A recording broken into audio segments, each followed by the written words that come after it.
Cold war के 5वें दिन मैं अपने गरीब समझे जाने वाले बॉयफ्रेंड को अचानक उन रिच किड्स के बीच सबसे सेंटर वाली सीट पर आराम से बैठा हुआ देखती हूँ, जिस पर उनमें से एक कहता है, क्या बात है, तू स्लम बिलियनेयर बनने की एक्टिंग करते करते एडिक्ट ही हो गया है क्या? जिसके जवाब में दूसरा बोलता है, ग्रेजुएशन के बाद विनह फैमिली और को फैमिली की मैरिज अलायंस भी शेड्यूल में आने वाली होगी ना? फिर कोई पूछता है, अभी तक ब्रेकअप नहीं हुआ क्या? जिस पर विनह ट्रैच बेफिक्री से कहता है, मैं तो बहाना ढूंढ रहा हूँ, तुम लोग ही कोई आइडिया दे दो। यह सुनकर मुझे पहली बार पता चलता है कि मेरा गरीब बॉयफ्रेंड असल में विनह ग्रुप का मशहूर क्राउन प्रिंस है, जिस पर मैं इस रिलेशनशिप को एक शांत और अच्छे एंडिंग के साथ खत्म करने का फैसला करती हूँ। इसलिए जब विनह ट्रैच एक दिन परेशानी भरे चेहरे के साथ मुझसे कहता है, मेरे पापा कंस्ट्रक्शन साइट पर गिर गए हैं, मैं नहीं चाहता कि मेरी वजह से तुम्हारा टाइम और वेस्ट हो, जिस पर मैं बिल्कुल शांत तरीके से जवाब देती हूँ, ठीक है, मैं ब्रेकअप के लिए तैयार हूँ। उसके बाद विनह ट्रैच को मनाने के लिए लिखा हुआ अपना लंबा मैसेज भेजने के तुरंत बाद मैं बगल वाले प्राइवेट रूम का दरवाजा खोलकर अंदर जाती हूँ, जिस पर वहां मुझे एक बेहद जाना पहचाना चेहरा दिखाई देता है। वह इंसान और कोई नहीं बल्कि वही है जिसे मैंने अभी अभी रिकंसलेशन मैसेज भेजा था। इस वक्त विनह ट्रैच सोफा पर आलस से टिक कर बैठा होता है, पूरे शरीर से एक नेचुरल नोबिलिटी झलक रही होती है, जबकि उसके आसपास कई रिच यंग मास्टर्स बैठे होते हैं। जिस पर एक लड़का हंसते हुए कहता है, सच बताऊं, इसके शरीर पर पहना हुआ कोई भी एक्सेसरी उस गिफ्ट से कहीं ज्यादा एक्सपेंसिव लग रहा है। दूसरा तुरंत बोल पड़ता है, बिल्कुल,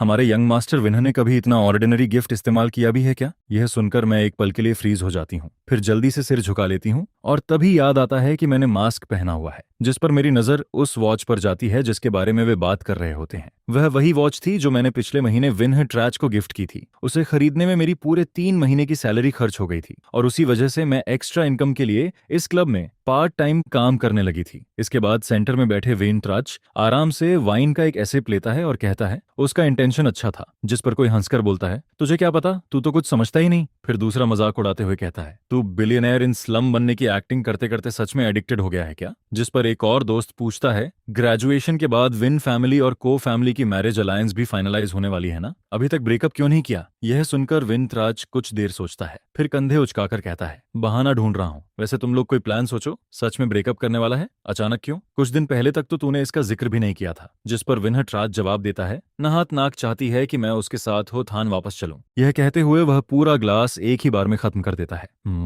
होथान वापस? क्या वह तुम्हें फैमिली से मिलवाने ले जाना चाहती है? हाँ। यह सुनकर मेरे हाथ अनजाने में कसकर बंद हो जाते हैं। कुछ दिन पहले मैंने उसे फोन करके होथान वापस चलने को कहा था। मुझे अंदाजा था कि मुझे उससे क्या बात करनी है, इसलिए मैंने विनह ट्रान से पूछा था कि क्या वह मेरे साथ चल सकता है। जिस पर उसके चेहरे का एक्सप्रेशन उस वक्त काफी अजीब हो गया था। वह ना तो मना कर पाया था और ना ही हाँ कह पाया था। उसके बाद एक छोटी सी बात को लेकर हम दोनों के बीच बहस हो गई थी। फिर एक फोन कॉल आने के बाद वह वहां से चला गया था और आज तक घर वापस नहीं लौटा था। अब जाकर मुझे समझ आता है कि हमारे बीच चल रही कोल्ड वॉर की असली वजह क्या थी। जिस पर कोई लड़की अचानक बोलती है, वह लड़की तुम्हें फैमिली से मिलवाना चाहती है। यह आवाज हा हुएन की थी। इस औरत को मैं पहले भी देख चुकी थी। पिछले महीने एक दिन मैं काम से जल्दी निकल गई थी, जिस पर विन ट्राच इलेक्ट्रिक स्कूटर चलाकर मुझे लेने आया था। हमारे रेंटेड अपार्टमेंट के बाहर हा हुएन एक बेहद स्टाइलिश कन्वर्टेबल कार में बैठी हुई थी। उसकी मौजूदगी आसपास के लोगों का ध्यान अपनी तरफ खींच रही थी। जिस पर विनह त्रेच ने मेरा परिचय करवाते हुए कहा था कि वह उसके रूममेट के दोस्त की छोटी बहन है। मैंने सोचा कि उसे विनह ट्रैच से कोई जरूरी काम होगा, इसलिए ग्रीटिंग के बाद मैं खुद ही वहां से चली गई थी। लेकिन ज्यादा दूर नहीं पहुंची थी कि पीछे से हा हुएन की तंज भरी आवाज सुनाई देती है, तुम भी कमाल हो, इतनी बदबूदार जगह में भी रह लेते हो। जिस पर मैं पलटकर पीछे देखती हूँ और मुझे हल्का सा एहसास होता है कि विनह ट्रैच और उसके बीच का रिश्ता शायद काफी करीबी है। फिर कमरे में कोई कहता है, वैसे लुआंग नाथ नाक की बात छोड़ो, लेकिन उसकी ब्यूटी तो सच में टॉप क्लास है, बिल्कुल फर्स्ट लव वाली इनोसेंट एंड एलिगेंट फेस। जिस पर दूसरा हंसते हुए बोलता है, अगर वह खूबसूरत ना होती तो क्या हमारे यंग मास्टर विनह वीएन जैसे लग्जरी प्लेस को छोड़कर पूरे 1 साल तक उसके साथ उस स्लम एरिया में रहते? क्या बकवास कर रहे हो? लड़की खूबसूरत है तो है, तुम लोगों ने कभी औरत नहीं देखी क्या?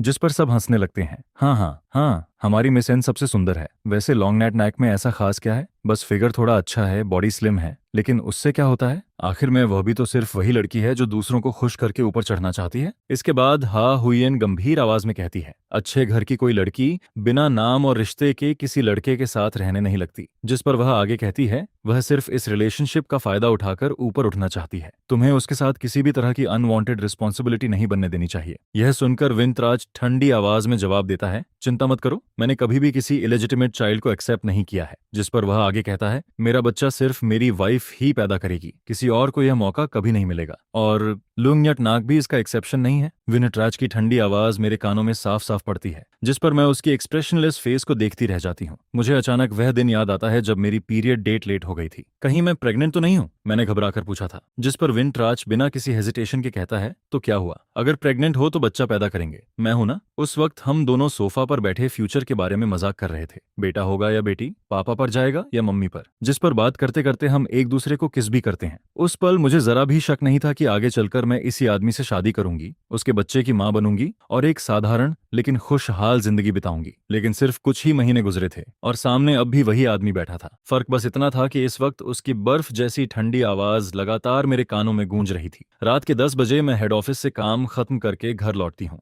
जिस पर घर का दरवाजा खोलते ही मुझे पता चलता है कि विनहट्राज न जाने कब से मेरा इंतजार कर रहा था। उसने फिर से वही टी शर्ट पहन रखी होती है जो मैंने किनाडाओ से खरीदी थी, 100 टेंग में 3 वाली सस्ती टी शर्ट, जिस पर मुझे देखते ही वह पास आकर पूछता है, आज इतनी देर से क्यों आई हो। यह कहते हुए विनहट्राज मुझे अपनी बाहों में भर लेता है। ऐसा लगता है जैसे हमारे बीच कभी कोई झगड़ा हुआ ही नहीं था। लेकिन मैं अच्छी तरह जानती हूँ कि वह कितना एरोगेंट इंसान है। अगर आज रात मैंने उसे वह लंबा रिकंसिलिएशन मैसेज ना भेजा होता तो वह इतनी जल्दी घर वापस कभी नहीं आता। उसकी जानी पहचानी खुशबू मुझे घेर लेती है, जिस पर मुझे एहसास होता है कि शायद वह नहा चुका है। उसके शरीर पर शराब की जरा सी भी स्मेल नहीं होती। मैं एक पल के लिए रुक जाती हूँ। घर पर थी, ओवरटाइम था, जिस पर विनहट्राज कुछ देर तक मुझे पकड़े रहता है, फिर धीरे से छोड़ देता है। उसकी गहरी काली आंखें लगातार मेरे चेहरे को देख रही होती हैं। क्या हुआ, लगता है तुम खुश नहीं हो। हम 2 साल से रिलेशनशिप में हैं, लगभग 1 साल से साथ भी रह रहे हैं, इसलिए हम दोनों एक दूसरे को बहुत अच्छी तरह समझते हैं। जिस पर सिर्फ कुछ सवाल जवाब के बाद ही वह समझ जाता है कि मेरा मूड ठीक नहीं है। कुछ नहीं, बस थोड़ी टायर्ड हूँ, चलो मैं तुम्हारे लिए बाथ वाटर तैयार कर देता हूँ। ठीक है। इसके बाद नहाकर बाहर आते ही विनहट्राज मेरे पास आ जाता है और मुझे किस करने लगता है। शायद जवान होने की वजह से उसके अंदर हमेशा एनर्जी भरी रहती है, उसे जैसे थकना आता ही नहीं था। लेकिन उसी वक्त मुझे उसके दोस्त की कही हुई बात याद आ जाती है, अगर वह लड़की खूबसूरत ना होती तो क्या यंग मास्टर विनह वियन जैसी जगह छोड़कर पूरे 1 साल तक उसके साथ उस स्लम एरिया में रहता। यह सुनकर मेरा दिल फिर से भारी हो जाता है। घर लौटते वक्त मैंने इंटरनेट पर विनह फैमिली के बारे में सर्च किया था। विनह फैमिली की एंसेस्ट्रल मैंशन हाईतान सिटी के सबसे महंगे इलाके में मौजूद थी, जहां जमीन का हर स्क्वायर मीटर आसमान छूती कीमत पर बिकता था। जिस पर मुझे आखिर समझ आता है कि मेरा वह बॉयफ्रेंड, जो रोज 50 टये से ज्यादा पॉकेट मनी खर्च नहीं करता था, असल में विनह ग्रुप का क्राउन प्रिंस है। पिछले 1 साल से ज्यादा समय तक वह मेरे साथ उस छोटे से किराए के घर में कैसे रह पाया था। गर्मियों में जहां घुटन होती थी, जगह भी बेहद तंग थी और किराया भी सिर्फ 500 टये महीने से कम था। क्या उसने यह सब सिर्फ मेरी वजह से किया था? क्या सिर्फ इसलिए क्योंकि वह मुझसे दूर नहीं जाना चाहता था? दीदी, आप क्या सोच रही हैं? मेरी खोई हुई हालत पर किसी की नाराज आवाज सुनाई देती है। विनहट्राज मुझसे 2 महीने छोटा था, जिस पर वह हमेशा की तरह मुस्कुराकर कहता है, बेबी खाना खाओ। दीदी थोड़ा धीरे। अगर यह कोई और दिन होता तो शायद मुझे यह सब बहुत अच्छा लगता, लेकिन आज मेरे अंदर का भरोसा पहले जैसा नहीं रहा था। मेरी तबीयत थोड़ी खराब लग रही है। खराब? सिर बहुत घूम रहा है। यह सुनकर विनहट्राज तुरंत गंभीर हो जाता है। मैं तुम्हें हॉस्पिटल लेकर चलता हूँ। जरूरत नहीं है। गुड गर्ल, जिद मत करो। जिस पर मैं सिर हिलाकर कहती हूँ, कल ही मैंने तुम्हारी जॉब ज्वाइन करने की खुशी में गिफ्ट खरीदा था और परसों ही घर का रेंट भी दिया है। मेरे पास अब बिल्कुल पैसे नहीं बचे हैं उसकी नई जॉब के लिए। ताकि ऑफिस में वह ज्यादा साधारण ना लगे, मैंने उसके लिए सिर से पैर तक पूरा सेट खरीदा था, शर्ट, शूज, सब कुछ। जिस पर विनहट्राज कुछ देर मुझे देखता रहता है, फिर हल्का सा साए लेकर कहता है, डरो मत, मेरे पास पैसे हैं। यह सुनकर मैं उसकी तरफ देखती हूँ। तुम्हारे पास पैसे कहाँ से आए? वह अभी ज्यादा समय पहले ग्रेजुएट भी नहीं हुआ था, इंटर्नशिप सैलरी भी बहुत ज्यादा नहीं थी। हम दोनों के सारे पैसे हमेशा मेरे पास रहते थे। मैं उसे रोज 50 टिंग पॉकेट मनी देती थी। उसके पास कितना पैसा है, कहाँ से आया है और कहाँ खर्च हुआ है, मुझे सब पता होता था। जिस पर वह साफ साफ जवाब नहीं दे पाता। कुछ सेकंड बाद वह कहता है, दोस्त से उधार लिया है। बिना वजह दोस्त से पैसे क्यों उधार लिए? मैं जानबूझकर थोड़ा नाराज चेहरा बनाकर उसे देखती हूँ। आगे बहुत जगह पैसे लगने वाले हैं, घर खरीदना है, शादी करनी है, बच्चे पैदा करने हैं। इनमें से कौन सी चीज पैसे के बिना होगी? इस तरह पैसे मत उड़ाया करो। मेरी बात सुनकर विनहट्राज का चेहरा हल्का सा बदल जाता है, जिस पर उसकी आंखों में एक पल के लिए इम्पेशंस झलकती है। तुमने मुझे वापस बुलाया सिर्फ ये सब कहने के लिए? बिल्कुल नहीं। मैं शांत आवाज में जवाब देती हूँ। परसों हो थान जाने की टिकट्स मैंने खरीद ली हैं। तुम्हारी टिकट भी ले ली है। सुबह 7 बजे की ट्रेन है। यह सुनते ही विनहट्राज का चेहरा और ठंडा हो जाता है, जिस पर वह सीधे कहता है, अगर तबीयत ठीक नहीं है तो यहीं आराम करो। आज रात मैं दूसरे कमरे में सोऊंगा। यह कहकर वह मुड़ जाता है। मैं धीरे से साई लेकर बेड पर बैठ जाती हूँ। हालांकि मुझे यकीन था कि विनहट्राज मुझे थोड़ा बहुत पसंद करता है, लेकिन उसका यह प्यार इतना नहीं था कि वह मुझसे शादी करे,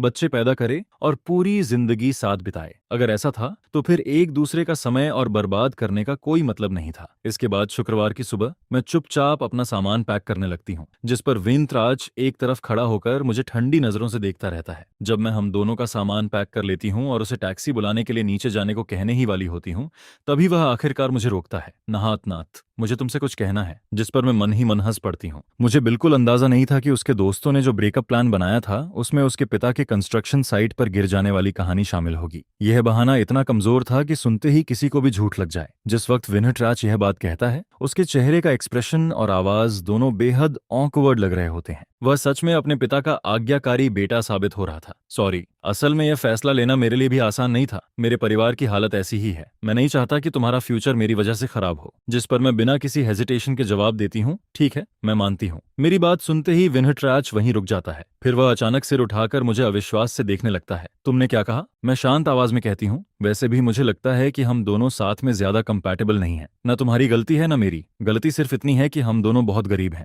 और एक दूसरे को बेहतर जिंदगी नहीं दे सकते। इसलिए बेहतर होगा कि हम अलग हो जाएं और अपने लिए कोई अमीर पार्टनर ढूंढ लें। अमीर पार्टनर? विनहट्राच की आवाज अचानक भारी हो जाती है। हाँ अनकीथा, मैं हल्की मुस्कान के साथ जवाब देती हूँ। तुम दिखने में बुरे नहीं हो, मैं भी ठीक ठाक हूँ। ब्रेकअप के बाद हम दोनों किसी अच्छे बैकग्राउंड वाले इंसान से शादी कर सकते हैं। ये इतना मुश्किल भी नहीं होगा। शायद इसलिए क्योंकि मैंने बहुत जल्दी ब्रेकअप मान लिया था। ना मैं रोई, ना मैंने उसे रोकने की कोशिश की, ना ही उससे विनती की कि वह मुझे छोड़कर ना जाए। जिस पर विंतराज का चेहरा पूरी तरह अंधेरा पड़ जाता है। वह दांत भींचकर कहता है, लुंगयटनाक, क्या यह सच में तुम्हारे दिल की बात है? जिस पर मैं उसकी आंखों में देखते हुए जवाब देती हूँ, बिल्कुल। अब जब बात यहाँ तक पहुंच ही गई है तो मैं चाहती हूँ कि इस रिलेशनशिप का अंत अच्छे तरीके से हो। भले ही उसने अपनी असली पहचान मुझसे छुपा कर रखी थी, लेकिन इन 2 सालों में हम दोनों साथ में काफी खुश रहे थे। इसलिए इस बात को लेकर कोई तमाशा खड़ा करने की जरूरत नहीं थी। जिस पर कमरे का माहौल भी अजीब तरह से शांत बना रहता है। अगर ऐसा ही है तो जैसा तुम चाहती हो, मैं आज दोपहर तक यहाँ से शिफ्ट हो जाऊंगी। यह कहते हुए मैं अलमारी खोलकर उसके वो कपड़े वापस निकालने लगती हूँ जिन्हें मैंने अभी अभी अंदर रखा था। फिर अचानक मुझे कुछ याद आता है। अरे हाँ, पहले जो अपनी सैलरी तुम मेरे पास भेजते थे,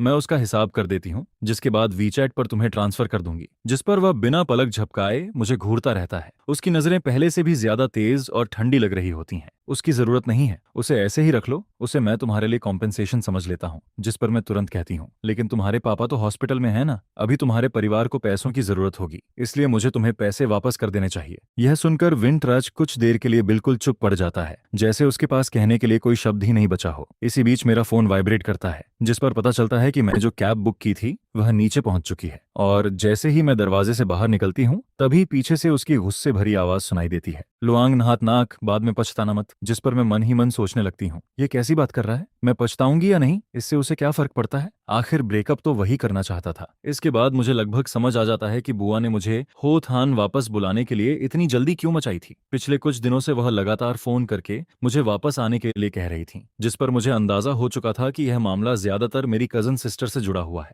जैसा मैंने सोचा था, घर पहुंचते ही बुआ टटोलना शुरू कर देती हैं। टीएन, तुमने तो कहा था कि तुम्हारा बॉयफ्रेंड है, इस बार उसे अपने साथ क्यों नहीं लाई? जिस पर मैं सीधे जवाब देती हूँ, हमारा ब्रेकअप हो गया। यह सुनकर बुआ पूछती हैं, क्यों, क्या हुआ था? शायद हमारी पर्सनैलिटीज मैच नहीं करती थी। मैं यूं ही एक बहाना बना देती हूँ। जिस पर बुआ मुझे कुछ देर समझाती हैं, फिर हल्का सा खांस कर कहती हैं, टीएन, असल में मैं ये बात छेड़ना नहीं चाहती थी, लेकिन अब जब तुम्हारा ब्रेकअप हो चुका है तो शायद अब इसे कहने में कोई दिक्कत नहीं है। वैसे भी तुम अब बड़ी हो चुकी हो। यह सुनकर मुझे तुरंत समझ आ जाता है कि वह मुझे ब्लाइंड डेट पर भेजना चाहती हैं। शुरुआत में मुझे लगा था कि शायद वह चाहती हैं कि मैं अपनी कजन के पुराने फियांसे से मिलूं, ताकि दोनों परिवारों के बीच होने वाली शादी की बात आगे बढ़ सके। लेकिन मेरी उम्मीद के उलट इस बार जिस इंसान से मेरी ब्लाइंड डेट तय हुई थी वह लू ग्रुप का यंग मास्टर था, जिस पर मैं काफी हैरान रह जाती हूँ। मुझे उम्मीद नहीं थी कि अंकल का बिजनेस अब इतना बड़ा हो चुका है कि उनका रिश्ता लू फैमिली जैसे बड़े परिवार तक पहुंच जाए। लेकिन फिर भी सामने वाला मुझे पसंद करेगा भी या नहीं? आखिर मैं बुआ की सगी बेटी भी तो नहीं हूँ। जिस पर बुआ कुछ देर हिचकिचाती हैं, फिर मुझे कुछ और वजहें बताती हैं और तभी मुझे पूरी स्थिति समझ में आती है। दरअसल पिछले साल लू फैमिली के यंग मास्टर का एक भयानक कार एक्सीडेंट हुआ था। उसकी जान तो बच गई थी, लेकिन उसके दोनों पैरों को गंभीर चोट पहुंची थी, जिस पर आज तक उसे व्हील चेयर का सहारा लेना पड़ रहा रहा है। हालांकि लू फैमिली देश के सबसे बड़े और अमीर परिवारों में से एक थी, लेकिन यंग मास्टर के डिसेबल्ड हो जाने के बाद बड़े बड़े परिवार भी अपनी बेटियों को इस रिश्ते में भेजने से बच रहे थे, चाहे वे लू फैमिली को खुश करना कितना भी चाहते हों। जिस पर बुआ कहती हैं, बिल्कुल, यह सिर्फ मेरी राय है, अगर तुम नहीं चाहती तो बात यहीं खत्म कर देते हैं। मैं बस इतना सोचती हूँ कि शायद यह तुम्हारे लिए एक मौका हो सकता है। अगर कोई बाहर वाला यह बात सुनता तो शायद उसे लगता कि मेरी बुआ लालची हैं और मुझे आग के गड्ढे में धकेलना चाहती हैं, लेकिन मैं जानती थी कि वह ऐसी इंसान नहीं है, क्योंकि कभी उन्होंने खुद भी ऐसा ही रास्ता चुना था। मेरी बुआ बेहद खूबसूरत थीं। उनका माथा भरा हुआ था, स्किन बेहद साफ और निखरी हुई थी। वह उन लोगों में से थीं जो चेहरे से लेकर बॉडी स्ट्रक्चर तक हर तरह से खूबसूरत दिखाई देते हैं, एक सच्ची टॉप क्लास ब्यूटी। जब बुआ सिर्फ 22 साल की थीं और कॉलेज से अभी अभी ग्रेजुएट हुई थीं, तभी उन्होंने मेरे अंकल से शादी कर ली थी। अंकल उनसे पूरे 15 साल बड़े थे। इतना ही नहीं, उनसे पहले उनकी 2 शादियां भी हो चुकी थीं। लेकिन अंकल का परिवार बहुत अमीर था। उनके घर में 2 बड़ी कंपनियां थीं, जबकि मेरे नाना का परिवार लगातार कमजोर होता जा रहा था। ऊपर से मेरे नाना नानी बेटों को बेटियों से ज्यादा महत्व देते थे। परिवार के लगभग सारे रिसोर्सेज बेटों पर खर्च होते थे, जिस पर मेरी बुआ हमेशा उपेक्षित रहती थी। न पिता का प्यार मिला, न माँ का। इसलिए उन्होंने अंकल को अपनी जिंदगी बदलने का मौका माना और बिना झिझक उस मौके को पकड़ लिया। शादी के बाद वह परिवार की कंपनी में शामिल हो जाती हैं, जहां वह सबसे नीचे वाले सेल्स पोजीशन से शुरुआत करती हैं और धीरे धीरे ऊपर बढ़ती चली जाती हैं। उनके पास बिजनेस का टैलेंट था, काबिलियत थी और मेहनत भी थी, जिस पर सिर्फ कुछ ही सालों में उन्होंने ग्रुप के बिजनेस को कई गुना बड़ा बना दिया। इसके साथ ही उनकी खुद की वैल्यू भी लगातार बढ़ती चली गई। बाद में अंकल पीछे हट जाते हैं और ग्रुप का पूरा कामकाज उनके हवाले कर देते हैं, जिसके बाद वह पूरी तरह अपनी जिंदगी बदल देती हैं और उसी शादी की बदौलत अपर क्लास सोसाइटी का हिस्सा बन जाती हैं। शायद इसी वजह से, क्योंकि उन्होंने खुद ऐसा अनुभव किया था, वह मुझे भी वही सलाह दे रही थी, जिस पर मैं ज्यादा सोचती नहीं हूँ और तुरंत हामी भर देती हूँ। आखिर यह सिर्फ एक ब्लाइंड डेट ही तो थी। अगर पसंद नहीं आया तो बस औपचारिकता समझकर खत्म कर दूंगी। और वैसे भी जरूरी नहीं था कि सामने वाला मुझे पसंद ही कर ले। इसके बाद मैं कैफे में काफी देर तक बैठी रहती हूँ, लेकिन एंट्रेंस की तरफ कोई हलचल दिखाई नहीं देती, जिस पर मैं वॉशरूम चली जाती हूँ। लेकिन जब वापस लौटती हूँ तो देखती हूँ कि मेरी सामने वाली सीट पर अब एक व्हील चेयर मौजूद है और उस व्हील चेयर पर बैठा हुआ एक यंग मैन दिखाई देता है। उसकी आईब्रोज बेहद शार्प थीं, चेहरे की बनावट गहरी और आकर्षक थी। पतले होंठ और बेहद शानदार लुक्स उसे बाकी लोगों से अलग बना रहे थे, जिस पर मैं आगे बढ़कर उसे ग्रीट करती हूँ। लुगिया नगन धीरे से नजर उठाता है। उसकी गहरी पीच ब्लश जैसी आंखें मुझे ऊपर से नीचे तक देखती हैं, फिर उसके होंठों पर हल्की सी मुस्कान आती है। लुआंग फैमिली की यंग मिस को भी एक डिसेबल्ड आदमी के साथ ब्लाइंड डेट पर आना पड़ रहा है क्या? यह सुनकर मैं हल्के से अपना माथा दबाती हूँ, क्योंकि मैं और लुगिया नग्न एक दूसरे को पहले से जानते थे। हम पुराने क्लासमेट्स थे। इतना ही नहीं, कुछ समय तक हम एक ही डेस्क पर भी बैठे थे और फिर मेरे दिमाग में उस गर्मियों की दोपहर की याद ताजा हो जाती है, जब मैंने उससे कहा था, लुगिया नगन, मुझे तुम पसंद हो। और नतीजा बिल्कुल वैसा ही हुआ जैसा होना था। उसने मुझे बेरहमी से रिजेक्ट कर दिया था, जिस पर उस वक्त आसपास खड़े तमाम लोग तमाशा देखते रह गए थे। उस वक्त सच में मेरी स्किन काफी मोटी थी, इतनी मोटी कि मुझे बिल्कुल भी शर्म फील नहीं होती थी। आखिर इतनी ऊंचाई पर खिला हुआ वो फूल इतनी आसानी से थोड़ी ना तोड़ा जा सकता था। अगर उसे पाना इतना आसान होता तो वो लुगिया नगन ही क्यों कहलाता? उससे ज्यादा कोई नहीं जानता था कि उसे कितनी लड़कियां पसंद करती हैं। जिस पर जब उसने मेरा कन्फेशन रिजेक्ट किया तो उससे मेरा हौसला टूटने की बजाय और बढ़ जाता है। इसके बाद मैं उसे पहले से भी ज्यादा जोर शोर से परस्यू करने लगती हूँ।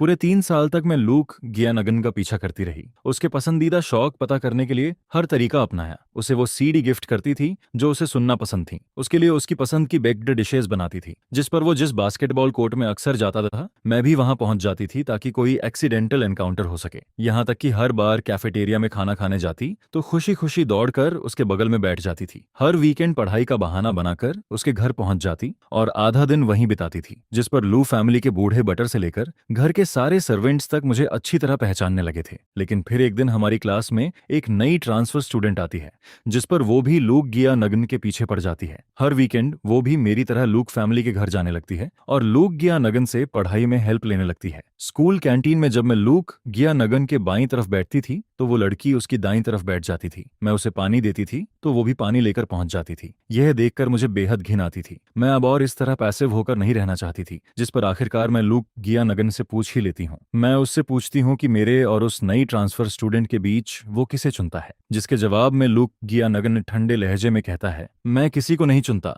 सबसे अच्छा यही है कि तुम दोनों मुझसे थोड़ा दूर रहो। यह सुनकर मुझे तुरंत समझ आ जाता है कि उसके दिल में मेरे लिए सच में कोई फीलिंग नहीं है, जिस पर मैं भी उस नई लड़की के साथ किसी बॉक्सिंग रिंग में खड़े होकर लड़ने जैसी बेकार कंपटीशन जारी नहीं रखना चाहती थी, इसलिए मैंने लूक गिया नगन को छोड़ दिया। उस दिन के बाद से मैं उसे पूरी तरह इग्नोर करने लगती हूँ। स्कूल में हम बिल्कुल अजनबियों की तरह रहते हैं, एक दूसरे से एक शब्द तक नहीं बोलते हैं। इसके कुछ समय बाद मेरे पिता का इन्वेस्टमेंट फेल हो जाता है। फैमिली की हालत तेजी से बिगड़ने लगती है। मेरी माँ पूरे दिन उदास और चिंतित रहती हैं, अक्सर चुपचाप दुख सहती रहती हैं और बार बार डिवोर्स लेने की बात करती हैं, जिस पर पूरे घर का माहौल बेहद भारी और उदास हो जाता है। मैं पूरे दिन बेचैन रहती हूँ, पढ़ाई पर बिल्कुल ध्यान नहीं दे पाती। मेरी परफॉर्मेंस लगातार गिरती जाती है। मिड टर्म एग्जाम में मैं सीधे क्लास की सबसे नीचे वाली रैंक्स में पहुंच जाती हूँ। उसी दिन अचानक लूक गियानगन मुझे ढूंढते हुए आता है, जिस पर वो बड़े सख्त और अजीब लहजे में कहता है, मैं और कियोनी सिर्फ नॉर्मल क्लासमेट्स हैं, हमारे बीच कोई दूसरा रिश्ता नहीं है। कियोनी वही नई ट्रांसफर स्टूडेंट थी। उसकी बात सुनकर मैं पूरी तरह कंफ्यूज्ड हो जाती हूँ, जिस पर मैं कहती हूँ, तुम लोगों का रिश्ता जैसा भी है उससे मेरा क्या लेना देना है। मेरी बात सुनकर लूक गियानग्न कुछ पल के लिए रुक जाता है। उसके चेहरे पर हल्की असहजता दिखाई देती है। फिर वो कहता है, इस वीकेंड मेरे घर आ जाना, मैं तुम्हें पढ़ाई में हेल्प करूंगा। यह तो सच में सूरज पश्चिम से निकलने जैसी बात थी। लूक गियानग्न खुद आगे बढ़कर मुझे पढ़ाने की बात कर रहा था, लेकिन उस वक्त मेरा किसी भी चीज में मन नहीं था, जिस पर मैं सीधे मना कर देती हूँ, जरूरत नहीं है। मेरी बात सुनते ही उसका चेहरा थोड़ा उतर जाता है। वो काफी देर तक चुपचाप मुझे देखता रहता है, फिर बिना कुछ कहे मुड़कर चला जाता है। इसके बाद 1 महीना ऐसे ही गुजर जाता है। मेरी हालत लगातार खराब होती जाती है। टेस्ट के मार्क्स बार बार गिरते रहते हैं। क्लास टीचर कई बार मुझे बुलाकर समझाती हैं, मुझे मोटिवेट करने की कोशिश करती हैं और पढ़ाई पर ध्यान देने को कहती हैं, लेकिन मैं चाहकर भी खुद को संभाल नहीं पाती। धीरे धीरे मुझे एहसास होने लगता है कि मेरे माता पिता के बीच की समस्याएं अब शायद कभी ठीक नहीं होंगी। वे एक दूसरे से बेहद दूर हो चुके थे। हमारा कभी खुशियों से भरा घर अब पहले जैसा नहीं रहा था। मेरे दिल में बेबसी भरी हुई थी, लेकिन मैं किसी से अपने मन की बात नहीं कह पाती थी। और तभी लूक गियानग्न एक बार फिर मेरे सामने आता है। इस बार उसकी आवाज पहले से कहीं ज्यादा गंभीर और दृढ़ होती है। लुआंग नाप कुओ कॉपर, लुआंग नाहत नाक, पहले की तरह शनिवार सुबह 8 बजे मेरे घर आ जाना, हम साथ में पढ़ेंगे। जिस पर मैं आखिर फट पड़ती हूँ। लुक गियानग्न, आखिर तुम चाहते क्या हो? मुझे तुम्हारी मदद की जरूरत नहीं है। क्या तुम मुझे परेशान करना बंद नहीं कर सकते? मेरी बात सुनकर वो पूरी तरह हैरान रह जाता है। बचपन से जिसे सबने सिर आंखों पर बिठाकर रखा था, उसे शायद पहली बार किसी ने इस तरह जवाब दिया था, जिस पर वो भी गुस्से में आ जाता है। और इसी तरह हम दोनों के बीच कोल्ड वॉर शुरू हो जाती है। कोई भी पहले झुकने को तैयार नहीं होता, लेकिन इसके बाद एक के बाद एक हादसे होते जाते हैं। फैमिली की हालत पूरी तरह बर्बाद हो जाती है। मेरे पिता लंबे समय तक जरूरत से ज्यादा मेहनत करने की वजह से बीमार पड़ जाते हैं और आखिरकार हमेशा के लिए हमें छोड़कर चले जाते हैं। उनके जाने के बाद मेरी माँ दूसरी शादी कर लेती है, जिस पर मुझे मेरी मौसी के घर भेज दिया जाता है। और उसी दिन से मैं और लूक गियानग्न फिर कभी नहीं मिलते, आज तक। आज इतने सालों बाद हम दोनों अचानक यहाँ फिर से मिलते हैं, जिस पर मैं थोड़ा असहज होकर अपनी नाक छूती हूँ और कहती हूँ, आज की कॉफी मैं पे कर देती हूँ, इसे मेरी तरफ से अपॉलॉजी समझ लेना। आखिर गलती मेरी ही थी, मैंने तुम्हारी अच्छाई को समझा ही नहीं था। फिर मैं हल्की मुस्कान के साथ कहती हूँ, बिना वजह किसी का एहसान लेना मुझे भी पसंद नहीं है। मेरी भी सेल्फ रिस्पेक्ट है। ऐसा लग रहा था कि आज का ब्लाइंड डेट पूरी तरह फेल हो चुका है। जिस पर मैं मजबूरी वाली मुस्कान के साथ पूछती हूँ, इन सालों में तुम ठीक तो रहे ना? वो शांत भाव से जवाब देता है, जैसा तुम देख रही हो। उसका जवाब सुनकर मैं तुरंत अपनी जुबान को कोसने लगती हूँ। सॉरी, मेरा वो मतलब नहीं था। जिस पर लूक गियानग्न शांत लहजे में कहता है, इसमें तुम्हारी कोई गलती नहीं है। माहौल को जल्दी खत्म करने के लिए मैं चुपके से वीचैट पर अपनी एक दोस्त को मैसेज भेजती हूँ और उससे कहती हूँ कि 20 मिनट बाद मुझे कॉल कर दे। थोड़ी देर बाद हमारी कॉफी भी आ जाती है। लूक गियानग्न वैसे भी ऐसा इंसान नहीं था जो खुद से कोई टॉपिक शुरू करे जिस पर माहौल ज्यादा ऑकवर्ड ना हो, इसलिए मैं लगातार नए टॉपिक्स सोचकर बात चलाने की कोशिश करती रहती हूँ। आखिर 20 मिनट बाद मेरी दोस्त का कॉल आ ही जाता है, जिस पर मैं ऐसे राहत की सांस लेती हूँ जैसे किसी कैदी को माफी मिल गई हो। फोन रखते हुए मैं जल्दी से कहती हूँ, सॉरी, आज मुझे थोड़ा काम है, शायद हम किसी और दिन मिल सकते हैं। लेकिन तभी लूक गियानग्न लगातार मेरी तरफ देखता रहता है और फिर धीरे से पूछता है, तुम जाना चाहती हो? उसकी आंखों में छिपे हुए इमोशंस को समझ पाना बेहद मुश्किल था। हाँ, मेरी एक फ्रेंड की तरफ थोड़ा काम आ गया है, जिस पर मैं उठकर जाने की तैयारी करती हूँ। लेकिन पता नहीं कैसे टेबल पर रखा कॉफी कप अचानक एक तरफ झुक जाता है। आधी बची हुई कॉफी सीधा टेबल पर फैल जाती है और साथ ही लूक गियानग्न की शर्ट पर भी गिर जाती है। यह देखकर हम दोनों एक साथ चौंक जाते हैं। तुम ठीक हो ना? मुझे अच्छी तरह याद था कि स्कूल के दिनों से ही यह यंग मास्टर सफाई को लेकर कितना सीरियस था। इस बार तो सच में मुसीबत हो गई थी। जिस पर लूक गियानग्न गहरी भौहें सिकोड़ लेता है। वह अपनी चेस्ट पर पड़े कॉफी के दाग को बेहद नापसंद नजरों से देखता है। फिर वह शांत आवाज में कहता है, मुझे नहाकर कपड़े बदलने होंगे, क्या तुम मुझे रास्ते में थोड़ा छोड़ सकती हो? उसकी बात सुनकर मैं कुछ कुछ पल के लिए चौंक जाती हूँ। लेकिन आप यहाँ आए कैसे थे? अंकल कहाँ हैं? जिस पर लूक गिया नग्न जवाब देता है, अंकल को जरूरी काम था इसलिए वह पहले चले गए। मैं ज्यादा कुछ सोचती नहीं हूँ और आखिरकार उसकी बात मान लेती हूँ। लेकिन लूक गिया नग्न मुझे पुराने लू फैमिली विला नहीं ले जाता, बल्कि वह मुझे शहर के बाहरी इलाके में बनी एक दूसरी विला तक लेकर जाने को कहता है। वहां पहुंचने के बाद मैं देखती हूँ कि विला में कोई नहीं है, लेकिन हर चीज बेहद साफ और व्यवस्थित दिखाई देती है। जिस पर मैं उसे व्हील चेयर समेत फर्स्ट फ्लोर के बाथरूम तक पहुंचा देती हूँ। तभी वह अचानक कहता है, क्या तुम मेरे लिए साफ कपड़े ला सकती हो? कहाँ से? सेकंड फ्लोर के मास्टर बेडरूम में वार्डरोब के अंदर है। जिस पर मैं सिर हिलाकर ऊपर चली जाती हूँ। सेकंड फ्लोर पर जाकर मैं वार्डरोब से साफ कपड़े निकालती हूँ और वापस नीचे आती हूँ। लेकिन नीचे पहुंचते ही मैं ठिठक जाती हूँ, क्योंकि लूक गिया नग्न अपनी शर्ट के कफ्स खोल रहा होता है। यह देखकर मेरे कदम रुक जाते हैं। फिर अचानक मेरे मुंह से निकल जाता है, जरूरत हो तो क्या मैं हेल्प करूं? मेरी बात सुनकर लूक गिया नग्न का हाथ कुछ पल के लिए रुक जाता है। उसकी भौं हल्की सी उठती है और रोशनी के नीचे उसकी गहरी आंखें किसी शांत झील की तरह नजर आती हैं। फिर वह धीरे से कहता है, ठीक है, असल में मैंने तो बस यूं ही पूछ लिया था। मुझे बिल्कुल उम्मीद नहीं थी कि वह सच में मान जाएगा। जिस पर मैं थोड़ी घबराहट के साथ उसके पास जाती हूँ और अपना हाथ आगे बढ़ाती हूँ। लूक गिया नग्न मेरे हाथ का सहारा लेकर धीरे धीरे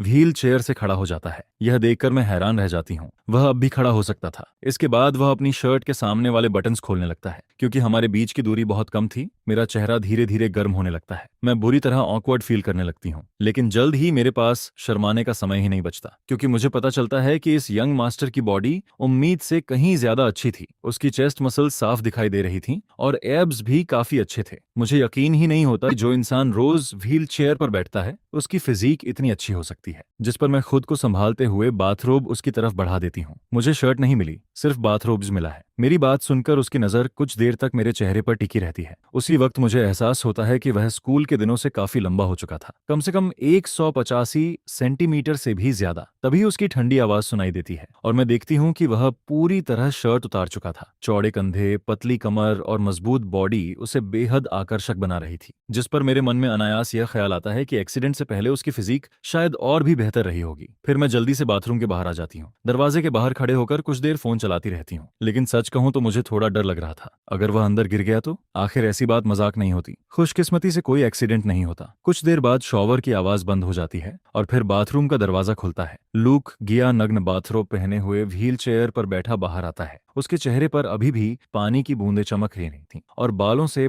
पानी टपक रहा था। जिस पर वह कहता है, क्या तुम हेयर ड्रायर ला सकती हो? हेयर ड्रायर की आवाज ने दोनों के बीच की ऑकवर्डनेस को काफी हद तक छुपा दिया। मैं उसके बाल सुखाने लगती हूँ। आधे बाल सूखने के बाद मुझे एहसास होता है कि वह लगातार मेरी तरफ देख रहा था। क्या हुआ? जिस पर वह नजरें हटाकर कहता है, कुछ नहीं। इसके बाद हम लिविंग रूम में आते हैं। तभी मैं नोटिस करती हूँ कि बाहर बारिश शुरू हो चुकी थी।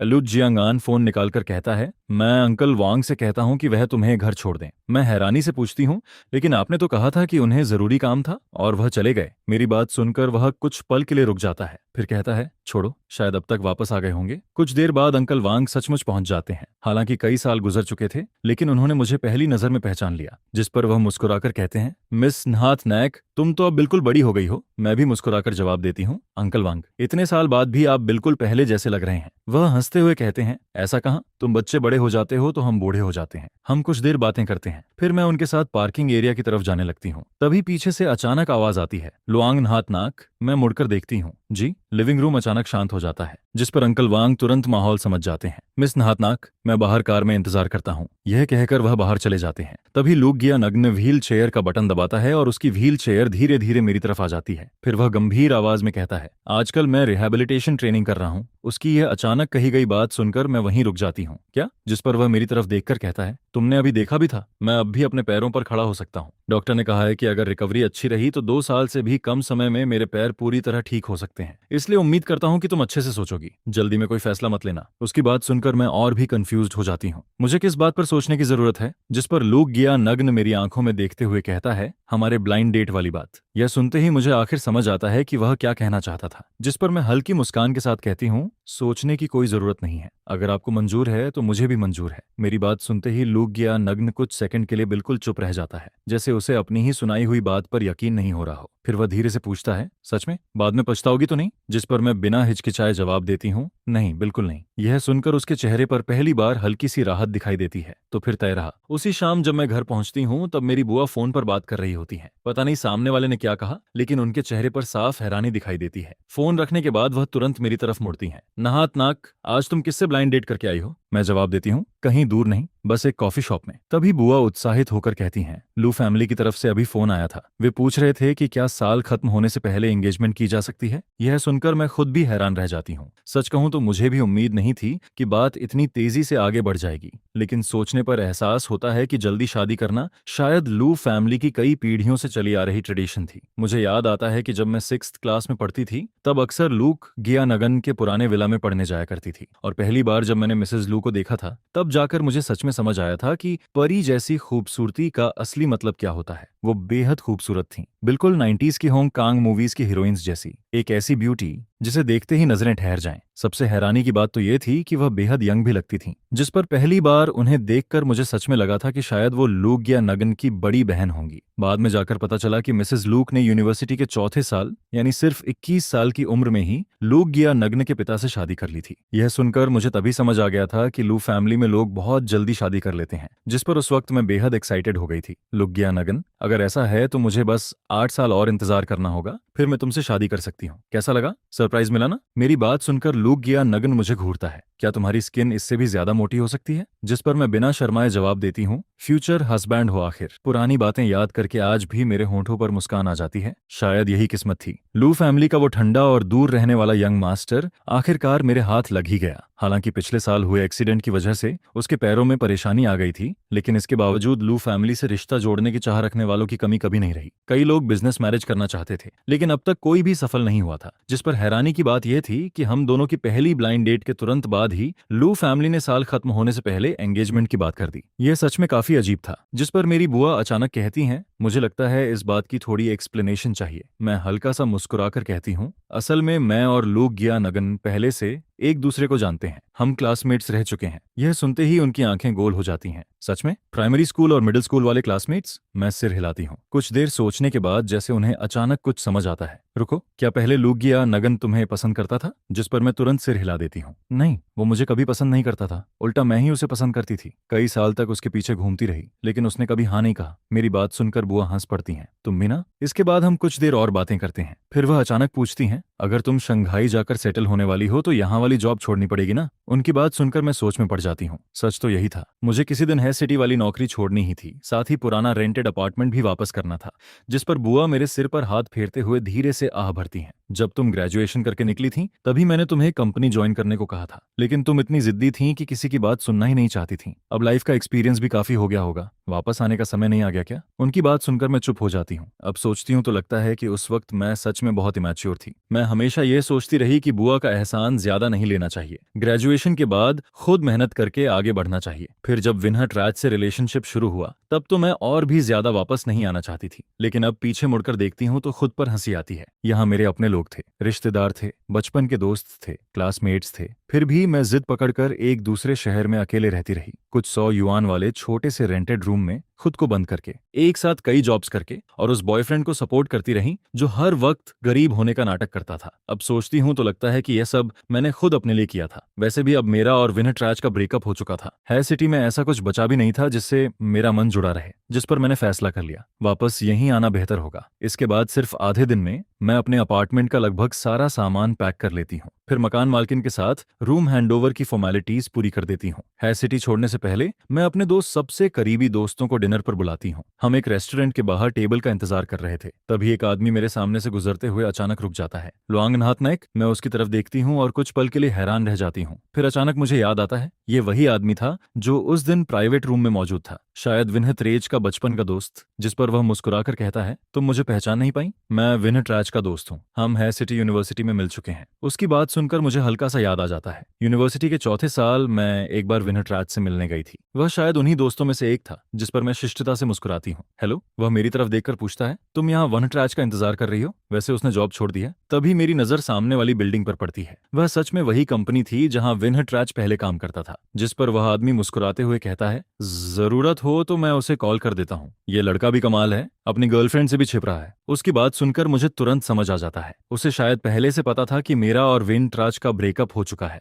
अब वह बस तमाशा देखना चाहता था, जिस पर मुझे थोड़ा बेबस सा महसूस होता है, लेकिन साथ ही हंसी भी आती है। आखिरकार मैं उसकी बात का साथ देने का फैसला करती हूँ। सच में? तो कॉल कर दीजिए। मैं तो कई दिनों से यहाँ इंतजार कर रही हूँ, लेकिन उसका कहीं पता ही नहीं चल रहा। उधर प्राइवेट रूम के अंदर काफी शोर शराबा चल रहा था। कुछ लोग कार्ड्स खेल रहे थे, कुछ बिजनेस डील्स की बातें कर रहे थे, लेकिन विनट राज अकेला सोफा पर बैठा था। न किसी बातचीत में हिस्सा ले रहा था, न किसी गेम में। बस कभी कभी अपना फोन देख लेता था। जिस पर एक दोस्त अचानक बोल पड़ता है, विनट राज, क्या बात है? कुछ दिनों से तू बिल्कुल खोया खोया लग रहा है। कहीं उस लड़की से प्यार तो नहीं कर बैठा? यह सुनते ही दूसरा आदमी हंस पड़ता है। कौन सी लड़की? पहला आदमी तुरंत जवाब देता है, और कौन? लुआंग नहात नाक। मत कहना कि ऐसा नहीं है। हमारे यंग मास्टर विनह पिछले कुछ दिनों से बिल्कुल नॉर्मल बिहेव नहीं कर रहे। दिन भर फोन को घूरते रहते हैं। लगता है जल्द ही प्रेम रोगी बन जाएंगे। जिस पर विनट राज झुंझलाकर कहता है, बकवास बंद करोगे? कौन सा प्रेम रोग? मैं कोई रोमांटिक हीरो नहीं हूँ। लेकिन तभी दूसरा दोस्त हंसते हुए कहता है, सच बताऊं विनट राज, तू बड़ा बेरहम निकला। अगर मैं तेरी जगह होता तो कभी लुआंग नहात नायक से ब्रेकअप नहीं करता। वो लड़की सच में कमाल थी, गोरी स्किन, लंबे पैर, और सबसे बड़ी बात,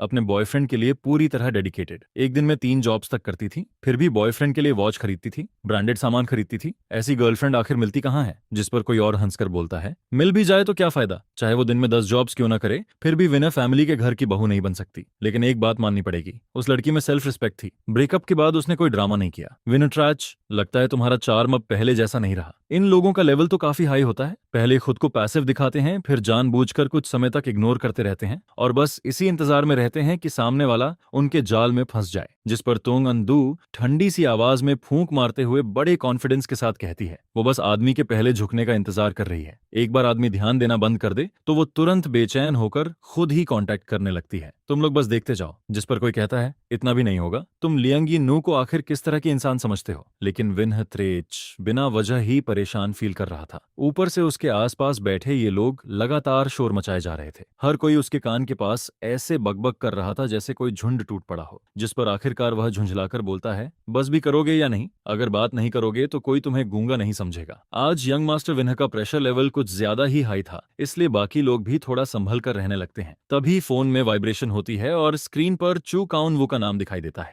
विनह त्रेच बेवजह की निराशा के साथ कॉल उठाता है, जिसके बाद वह अधीर आवाज में पूछता है, क्या बात है? जिस पर चू कन वू कहता है, यंग मास्टर विन, क्या तुमने लियांगी नुओ को यह नहीं बताया कि तुम नौकरी छोड़ चुके हो? वो लड़की तुम्हारी कंपनी के बाहर खड़ी है और कई दिनों से तुम्हारा इंतजार कर रही है। यह सुनते ही ऐसा लगता है जैसे कोई ठंडी हवा का झोंका सीधे विनट राज के दिल और दिमाग में उतर गया हो। वह तुरंत सीधा बैठ जाता है। फिर वह जल्दी से पूछता है, तुम लियांगी नुओ की बात कर रहे हो? जिस पर चूकन वो जवाब देता है, मैं अभी और किसकी बात कर रहा था? अब तो यकीन हो गया ना? यह सुनकर विनट राज पूरी तरह सन्न रह जाता है। उसी समय तोंग अंदू की बात उसके दिमाग में बिजली की तरह गूंजने लगती है। विनट्रक, अगर आज तुम चले गए तो पूरी जिंदगी लियांगी नुओ के एटीएम बनकर रहना पड़ेगा। वह तुम्हें पूरी तरह कंट्रोल कर लेगी और फिर कभी सिर नहीं उठा पाओगे। यह सोचकर वह लंबे समय तक सोफे पर चुपचाप बैठा रहता है। आखिर में वह फैसला कर लेता है और ठंडी आवाज में चू काउन वू से कहता है, मेरे और उसके बीच सब कुछ खत्म हो चुका है। उसे कह दो कि अब मुझे ढूंढने की जरूरत नहीं है। मैं उससे दोबारा कभी नहीं मिलूंगा। यह सुनकर सामने बैठा आदमी फोन रख देता है और थोड़ी शर्मिंदगी के साथ मेरी तरफ देखता है। फिर वह कहता है, सॉरी, ये आदमी सच में बहुत बेरहम है। उसी समय कुछ ग्राहक खाना खाकर रेस्टोरेंट से बाहर निकलते हैं,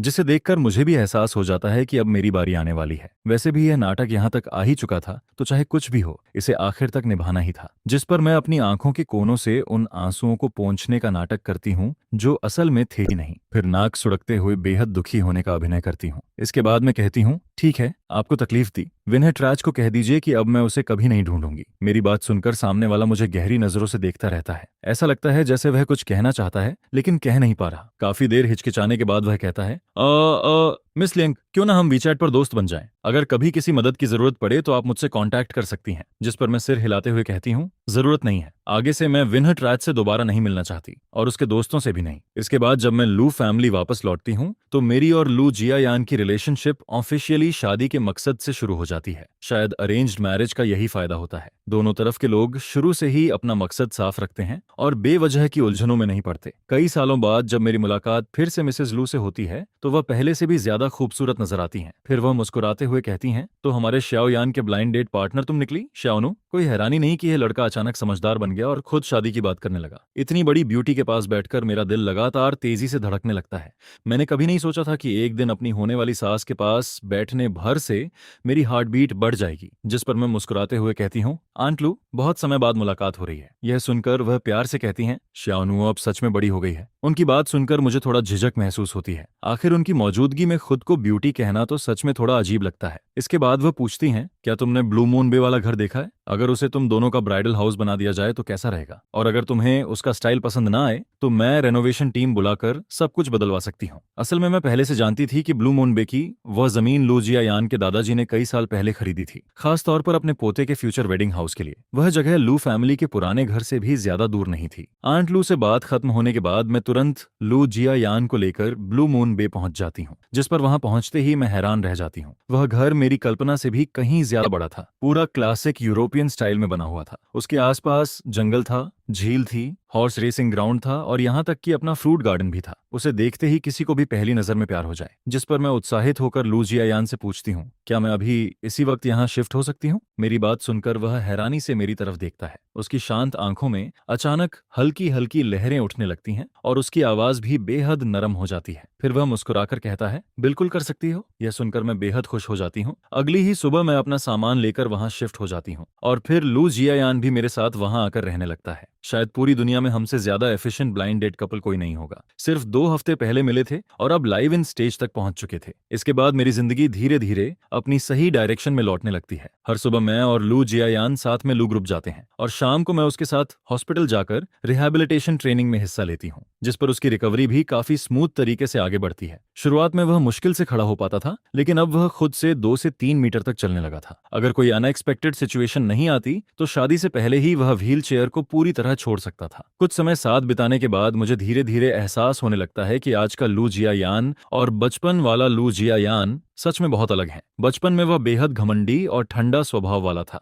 अगर मैं उसकी इच्छा के खिलाफ जाकर उससे बात करने की कोशिश करती तो वह सीधे मुझे इग्नोर कर देता था। लेकिन बड़े होने के बाद वाला लू जियायान सच में काफी ज्यादा इजी गोइंग हो गया था। मैं चाहे जितनी भी बातें करती रहूं, उसने कभी भी मेरे सामने जरा सा भी इंपेशेंस नहीं दिखाया था। कभी कभी जब मैं चुप हो जाती थी तो उल्टा लूक गया नग्न को ही अजीब लगने लगता था, जिस पर वह खुद ही कोई नया टॉपिक शुरू करके मुझसे बात करने लगता था। यहाँ तक कि जब मैं उसे छेड़ती भी थी तब भी वह बचपन वाले लूक गया नग्न की तरह गुस्सा होकर मुझे घूरता नहीं था। एक दिन हॉस्पिटल से रिहैबिलिटेशन ट्रेनिंग करके लौटने के बाद हम दोनों काफी पसीने में थे, जिस पर मैंने मजाक में लूक गया नग्न से कहा, तो फिर क्या मैं अंदर आकर तुम्हें नहाने में हेल्प कर दूं? यह सुनकर भी लूक गया नग्न के चेहरे पर न शर्म आती है न उसकी हार्ट बीट तेज होती है, जिस पर वह बिल्कुल शांत और सीधे अंदाज में मुझे जवाब देता है। लेकिन उसकी इतनी बेपरवाह रिएक्शन देखकर उल्टा मैं ही शर्मा जाती हूँ। आखिर में मेरा चेहरा लाल हो जाता है और मैं चुपचाप वहां से भाग निकलती हूँ। सच में, क्या कोई इंसान इतना बदल सकता है? यह बात मुझे बेहद अजीब लगती है। अगर यह पहले वाला लूक गया नग्न होता तो वह जरूर मेरा मजाक उड़ाता और कहता, तुम्हारा चेहरा इससे भी ज्यादा मोटा हो सकता है। इसके बाद जब मिसेज लूक को पता चलता है कि मैं और लूक गया नग्न दोनों ब्लू मून बे में शिफ्ट हो चुके हैं, तो वह हमारे लिए कुछ हेल्पर्स और सर्वेंट्स भेजने की तैयारी करती हैं ताकि हमारी डेली लाइफ आसान हो सके। लेकिन जिस पर लूक गया नग्न सीधे मना कर देता है। फिर वह कहता है, हम दोनों अपना ख्याल खुद रख सकते हैं। एक सुबह जब मैं नीचे आती हूँ तो सामने का नजारा देखकर हैरान रह जाती हूँ। लुक जियांगन किचन में खड़ा ब्रेकफास्ट बना रहा था। यह देखकर मुझे सच में झटका लगता है। जिस यंग मास्टर ने बचपन से लग्जरी लाइफ जी हो, उसके हाथ में कुकिंग टूल्स देखना किसी चमत्कार से कम नहीं था। सच में ऐसा लग रहा था जैसे सूरज पश्चिम से निकल आया हो। यंग मास्टर लू सैंडविच और फ्राइड एग बना रहा था, लेकिन तभी मेरी नजर पड़ती है कि वह जानबूझकर एक हाथ पीछे छिपा रहा है, जिस पर मुझे तुरंत कुछ गड़बड़ लगती है। मैं बिना कुछ कहे उसका हाथ पकड़कर सामने खींच लेती हूँ और फिर देखती हूँ कि उसकी हथेली का बड़ा हिस्सा लाल होकर जल चुका था। यह देखकर मेरा दिल एक पल के लिए कस जाता है। मैं तुरंत उसे सिंक के पास ले जाती हूँ और जले हुए हिस्से पर ठंडा पानी डालने लगती हूँ। फिर मैं कहती हूँ, तुम्हें ये सब काम करना आता ही नहीं है, कल से हेल्पर को आने दो। जिसके जवाब में वह कहता है, कोई जरूरत नहीं है, कुछ बार और करूंगा तो आदत हो जाएगी। यह सुनकर मैं थोड़ा हैरान हो जाती हूँ। फिर पूछती हूँ, आखिर हेल्पर को यहाँ रहने क्यों नहीं देना चाहते? लूक गया नग्न कुछ देर चुप रहता है, जिसके बाद वह बेहद दृढ़ आवाज में कहता है, मैं बस तुम्हारे साथ अकेले रहना चाहता हूँ। उसकी यह जिद और गंभीरता देखकर मैं अनायास मुस्कुरा देती हूँ। एक समय का घमंडी और ठंडा लूक गिया नग्न आज इस तरह का व्यवहार कर रहा था। लगता था जैसे उसे भी देर से होने वाले पछतावे का स्वाद चखना पड़ रहा हो।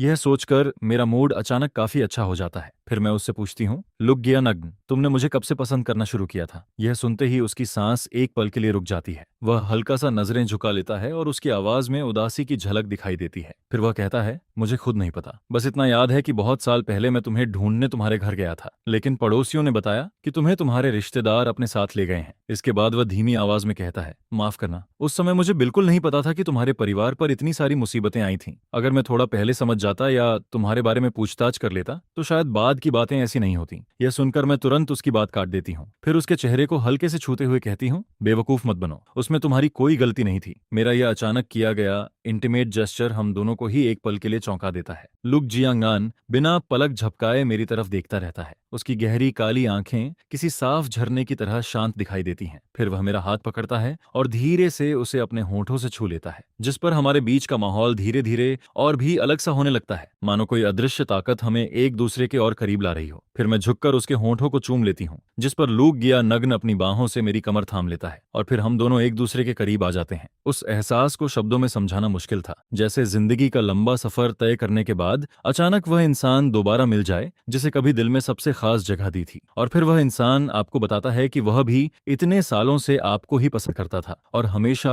आपका इंतजार करता रहा। ऐसी बात सुनकर भला कौन खुद को रोक पाएगा? कम से कम मैं तो बिल्कुल नहीं रोक पाई। उस रात मैं और वह कमरे में बैठे पूरी रात बातें करते रहे। यंग मास्टर लू थोड़ा रिजर्व्ड स्वभाव का था। इस तरह की नजदीकियों के सामने वह कभी कभी थोड़ा ऑकवर्ड भी हो जाता था, और क्योंकि उसकी टांगें अभी पूरी तरह ठीक नहीं हुई थीं, इसलिए मैंने भी खुद को काफी हद तक कंट्रोल करके रखा। लेकिन इसके बावजूद आखिर में मुझे वही जिंदगी मिलने लगती है जिसका सपना मैंने अपनी टीनेज एज से देखा था। हर दिन लूक गया नग्न मेरे साथ रहता था। उसकी मौजूदगी मेरी जिंदगी को पहले से कहीं ज्यादा गर्मजोशी और सुकून से भर देती थी। एक जेंटल, हैंडसम और केयरिंग यंग मास्टर लू के साथ रहना किसी सपने जैसा लगता था। सिर्फ 10 दिन साथ रहने के बाद ही मैं इस कंपेनियनशिप की आदी होने लगी थी। लेकिन अफसोस, कुछ कॉल्स हमेशा गलत समय पर आते हैं, और उनमें सबसे खराब कॉल एक्स बॉयफ्रेंड का होता है, जिस पर मैं बिना एक सेकंड गंवाए सीधे कॉल कट कर देती हूँ। फोन से ऑटोमेटेड वॉइस सुनाई देती है, sorry the number you have dialled is currently unavailable. इसके बाद लंबा इंग्लिश अनाउंसमेंट सुनाई देता है। दूसरी तरफ विनह ट्रैच अपनी भौहें सिकोड़ लेता है। कुछ देर सोचने के बाद वह वीचैट खोलता है, लेकिन अगले ही पल स्क्रीन पर एक मैसेज दिखाई देता है, आप इस व्यक्ति के फ्रेंड नहीं हैं। वह काफी देर तक इन शब्दों को घूरता रहता है, फिर गुस्से में हंस पड़ता है। आज बड़ी मुश्किल से उसने खुद को समझाकर मेरे पास आने का फैसला किया था, लेकिन लियांगी नू ने उसे एक बड़ा सरप्राइज दे दिया था। फिर वह दांत भींचकर कहता है, ठीक है, अगर इतनी ही हिम्मत है तो जिंदगी भर मुझे दोबारा ऐड मत करना। जिस पर विनह ट्रैच जोर से एक्सेलरेटर दबा देता है। उसकी स्पोर्ट्स कार सुनसान रात में तेज गर्जना करती हुई सड़क पर दौड़ जाती है। इसी दौरान उसकी मां फिर से गो फैमिली के साथ मैरिज अलायंस की बात छेड़ती हैं। विनह ट्रैच को याद आता है कि लियांगी न्यू ने उसे ब्लॉक करके फ्रेंड लिस्ट से भी हटा दिया था, जिससे उसके दिल में एक अजीब सी घुटन पैदा हो जाती है। लेकिन वह खुद को समझाता है, आखिर किसी के बिना कौन नहीं जी सकता। इसके बाद उसकी ब्लाइंड डेट गू शिनरू के साथ काफी स्मूथली आगे बढ़ती है। गू फैमिली कैपिटल सिटी के पुराने और प्रतिष्ठित वेल्थी फैमिलीज में से एक थी। दोनों परिवार पहले से एक दूसरे को जानते थे, बस पिछले कुछ सालों में उनका आना जाना कम हो गया था। गू शिनरू बेहद जेंटल और प्यारी लड़की थी। उसकी बॉडी प्रोपोर्शन बहुत अच्छी थी, आवाज मीठी थी और बात करने का अंदाज भी बेहद नर्म था। वह बिल्कुल उसी तरह की स्वीट गर्ल थी जिसे ज्यादातर लोग पहली नजर में पसंद कर लेते हैं। उस दिन विनह ट्रैच गुसिन्नू के साथ शॉपिंग मॉल घूमने गया था। घूमते घूमते गुसिन्नू को एक ब्रेसलेट पसंद आ जाता है, जिस पर विनह ट्रैच बिना एक पल सोचे सीधे कार्ड स्वाइप कर देता है। पेमेंट करने के बाद अचानक उसे एक बात याद आती है। लियांगी नू के साथ रहते हुए लगभग 2 साल हो चुके थे,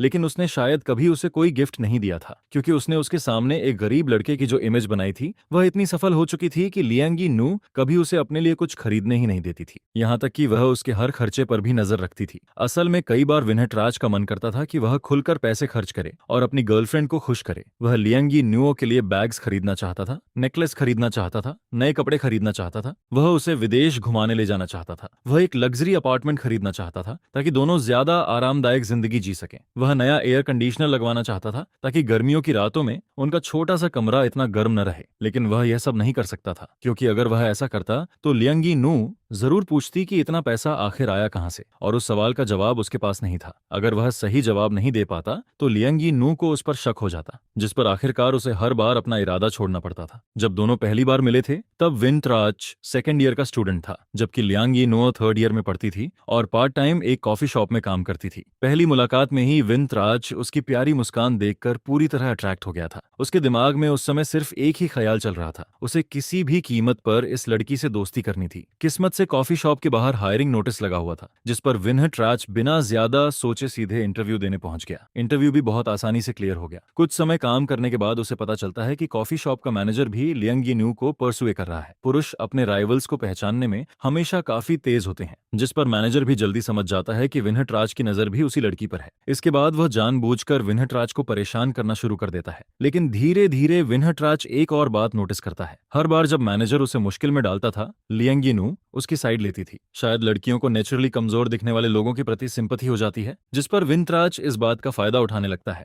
लियांगी नू की सिंपैथी हासिल करने के लिए वह खुद को और भी बेचारा दिखाने लगता है। यह देखकर मैनेजर गुस्से से पागल होने लगता है। लेकिन जितना ज्यादा मैनेजर उसे टारगेट करता था, लियांगी नू उतना ही उसके करीब आती जाती थी, और इसी तरह उस मैनेजर की डिवाइन असिस्टेंस की बदौलत विंटराज आखिर अपनी गॉडेस को इम्प्रेस करने में कामयाब हो गया। लेकिन इसी वजह से लियांगी नू हमेशा यही मानती रही कि वह सच में एक गरीब लड़का है। एक बार जब पहला झूठ बोल दिया जाता है तो उसके बाद उस झूठ को छिपाने के लिए अनगिनत झूठ बोलने पड़ते हैं। रिलेशनशिप शुरू होने के बाद लियांगी नू का खर्च करने का तरीका बेहद एक्सट्रीम लेवल तक सेविंग वाला था। वह हर खर्चे का हिसाब रखती थी। Rent, electricity bill, water bill, हर छोटी बड़ी पेमेंट को वह बड़ी सावधानी से मैनेज करती थी। ऐसा लगता था जैसे वह 1 रुपए को 5 रुपए की तरह इस्तेमाल करना चाहती हो। बाद में जब उसे पता चलता है कि विंटराज को एक अच्छी इंटर्नशिप मिल गई है, तब वह पहली बार थोड़ा खुलकर खर्च करती है। उसके हिसाब से बड़ी कंपनीज में सबसे जरूरी चीज पर्सनल इमेज होती है। अगर कोई बहुत साधारण कपड़े पहनकर जाए तो कोलिग्स उसे नीचा समझ सकते हैं, इसलिए उसने बहुत सोच समझकर विंटराज के लिए कुछ कपड़े और चीजें खरीदी थीं। सच कहें तो उन सामानों में से कोई भी चीज विंटराज की यूजुअल पसंद के हिसाब से खास नहीं थी, लेकिन जब उसे याद आता था कि ये सब लियांगी नू ने उसके लिए खरीदा है तो उसे वे चीजें अचानक काफी अच्छी लगने लगती थीं। इन्हीं यादों में खोया हुआ विंटराज काफी दूर तक सोचता चला जाता है। तभी गु शिनरू उसे आवाज देती है, जिस पर वह अचानक वर्तमान में लौट आता है, और न जाने क्यों उसी पल उसके मन में लियांगी नू को ढूंढने की इच्छा पैदा होने लगती है।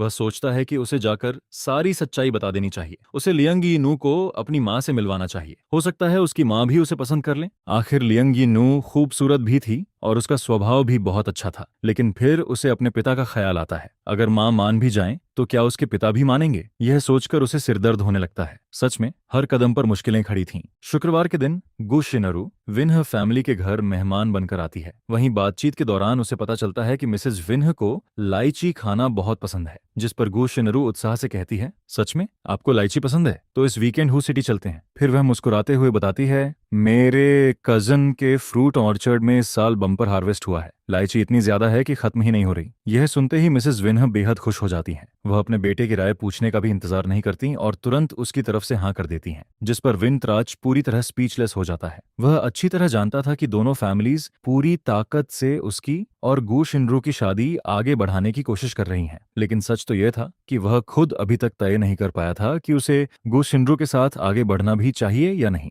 आखिर उसका और लियांगी नू का ब्रेकअप हुए ज्यादा समय नहीं हुआ था। इस समय उसके पास शादी के बारे में सोचने का बिल्कुल भी मन नहीं था। यहाँ तक कि वह अनजाने में गु शिनरू के साथ अकेले रहने से भी बचने लगा था। तभी चेन यानजो उसे कॉल करता है। फिर वह पूछता है, वीकेंड का क्या प्लान है? सुना है तुम हु सिटी जा रहे हो, मैं भी साथ चलूं? जिस पर विंटराज कुछ देर सोचकर कहता है, मेरे कुछ दोस्त भी साथ आना चाहते हैं, कोई दिक्कत तो नहीं? चेन यानजो तुरंत हंसते हुए जवाब देता है, बिल्कुल नहीं, सब साथ चलो। जितने ज्यादा लोग होंगे उतना मजा आएगा। उन लोगों को शुरू में लगा था कि गु शिनरू के कजन का घर बस किसी गांव के पास होगा, जहां पीछे की तरफ एक लाइची ऑर्चर्ड होगा। जिस पर कोई मजाक में कहता है, शायद पहुंचने ही वाले हैं। दूसरा कहता है, लगता है बस गांव के पीछे वाली पहाड़ी पर कुछ पेड़ होंगे। लेकिन जब उनकी गाड़ियां हु सिटी के इलाके में दाखिल होती हैं तो सबकी सोच बदल जाती है। रास्ते में उन्हें 2 भारी सिक्योरिटी चेक पॉइंट्स पार करने पड़ते हैं। इसके बाद उनकी गाड़ियां एक विशाल प्राइवेट एस्टेट के अंदर प्रवेश करती हैं। फिर वे एक गोल्फ कोर्स और एक प्राकृतिक झील के पास से गुजरते हैं, जिसे देखकर सभी समझ जाते हैं कि उन्होंने शुरुआत से ही गलत अंदाजा लगाया था। आखिरकार गाड़ी एक भव्य यूरोपियन स्टाइल कैसल के सामने जाकर रुकती है और तभी सभी के चेहरे पर हैरानी छा जाती है, क्योंकि यह जगह कोई और नहीं बल्कि मशहूर लान यूबे थी। फिर शिनोरू कहती है, असल में हमें पहले ऑनर को इन्फॉर्म कर देना चाहिए था, लेकिन अभी मेरे कजन और उनकी वाइफ घर पर नहीं है, इसलिए हम सीधे पीछे वाले ऑर्चर्ड चलते हैं। इसके बाद सभी लोग आगे बढ़ने लगते हैं। रास्ते में वे एक हॉर्स रेसिंग ग्राउंड के पास से गुजरते हैं, जिसे देखकर चू चान वो मजाक में कहता है, भाभी जी, आपके कजन की कोई छोटी बहन है क्या? मैं तो घर अजमाई बनने के लिए भी तैयार हूँ। जिस पर हाओ श्वान तुरंत हंसते हुए कहता है, चू चान, वो सपने देखना बंद कर। तभी कोई और बोल पड़ता है, तुम लोगों को क्या हो गया है? किसे भाभी बुला रहे हो? क्या विनहत चा ने अभी तक ऑफिशियली माना है? यह सुनते ही वहां मौजूद सभी लोग एक दूसरे की तरफ देखने लगते हैं, क्योंकि हर कोई जानता था कि शिनोरू के दिल में विनहत रेज के लिए फीलिंग्स थीं। इसी वजह से कोई भी इस सवाल का जवाब देने की हिम्मत नहीं करता। आधे रास्ते तक ही पहुंचे होते हैं, तभी को हान नू को एक फोन कॉल आती है, जिस पर पता चलता है कि उसका कजन वापस आ गया है। कर्टसी के तौर पर सबको लगता है कि घर के मालिक से जाकर मिल लेना चाहिए, जिसके बाद वे लोग वापस मुड़ते हैं और जैसे ही झील के किनारे पहुंचते हैं, उन्हें एक काली एसयूवी दिखाई देती है, जिस पर गाड़ी पूरी तरह रुकते ही ड्राइवर पीछे का दरवाजा खोलता है। यह देखकर सभी थोड़ा हैरान हो जाते हैं, क्योंकि गाड़ी में बैठा आदमी काफी जवान दिखाई देता है, लगभग उनकी ही उम्र का,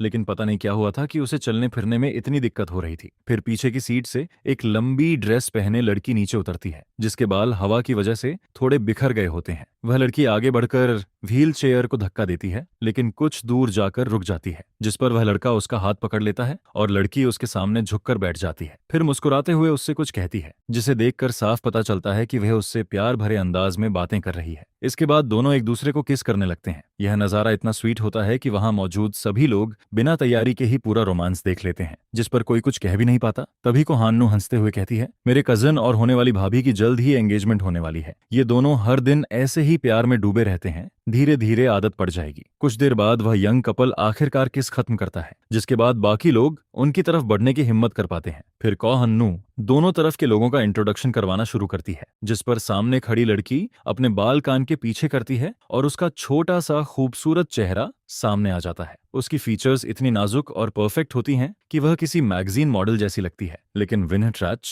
जो अभी एक सेकंड पहले तक बिल्कुल आराम से खड़ा था, जैसे ही उसका चेहरा साफ देखता है, उसका एक्सप्रेशन अचानक बदल जाता है। उसका चेहरा बर्फ जैसा ठंडा पड़ जाता है और वह सामने वाली लड़की को घूरने लगता है। वहीं उसके बगल में खड़े ट्रान न्यानचू और चू कान्हा वो भी साफ तौर पर शॉक दिखाई देते हैं। उन्हें देखकर ऐसा लगता है जैसे उन्होंने कोई भूत देख लिया हो।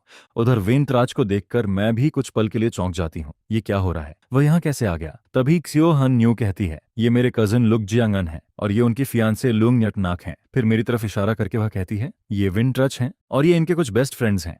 जिस पर मुझे आखिरकार समझ आता है कि विनहत राज ही को हान नू का अरेंज्ड मैरिज वाला पार्टनर है। यह कोइंसिडेंस भी हद से ज्यादा अजीब था। सच में आज किस्मत बिल्कुल साथ नहीं दे रही थी। मैं मुस्कुराकर कहती हूँ, हेलो एवरीवन, आप लोगों ने काफी मेहनत की होगी। सिटी से यहाँ तक का रास्ता छोटा नहीं है। जिस पर एक लड़का आगे बढ़कर कहता है, हेलो ब्रदर लूक, मेरा नाम लाम नग्न है, मैं हान नू का दोस्त हूँ। फिर चू कान्ह वो भी अपना परिचय देता है, हेलो ब्रदर लुक, मेरा नाम चू कान्ह वू है, मैं विनहत राज का दोस्त हूँ। लेकिन विनहत राज अब भी वहीं जड़ होकर खड़ा रहता है। वह लगातार मुझे घूर रहा होता है, जिस पर मैं माहौल संभालने के लिए कहती हूँ, बाहर काफी धूप है, क्यों ना हम अंदर चलें। मेरे लिए यह पूरा सीन किसी बड़े केओस से कम नहीं था, इसलिए मैं ज्यादा कुछ नहीं सोच पाती और सीधे लुक जियांगन की व्हीलचेयर को धक्का देकर उसे लिविंग रूम की तरफ ले जाती हूँ। थोड़ी देर बाद लुक जियांगन अचानक पूछता है, उस आदमी की नजर काफी तेज है ना? जिस पर मुझे समझ आ जाता है कि अब यह बात छिप नहीं सकती। मैं दांत भींचकर कहती हूँ, वह मेरा एक्स बॉयफ्रेंड है। लुक जियांगन बस सिर हिला देता है और हैरानी की बात यह होती है कि उसके चेहरे पर जरा भी सरप्राइज नहीं दिखाई देता। फिर मैं धीरे से पूछती हूँ, क्या आप नाराज हैं? मुझे माफ कर दीजिए, मुझे भी नहीं पता था कि वह यहाँ होगा। जिस पर लुक जियांगन हल्की सी सांस छोड़ता है और मेरा हाथ पकड़ लेता है। फिर वह कहता है, असल में मैं इतना नरो माइंडेड नहीं हूँ, मुझे बस डर था कि कहीं तुम मेरी वजह से परेशान न हो जाओ। मैं हैरानी से पूछती हूँ, परेशान किस बात को लेकर?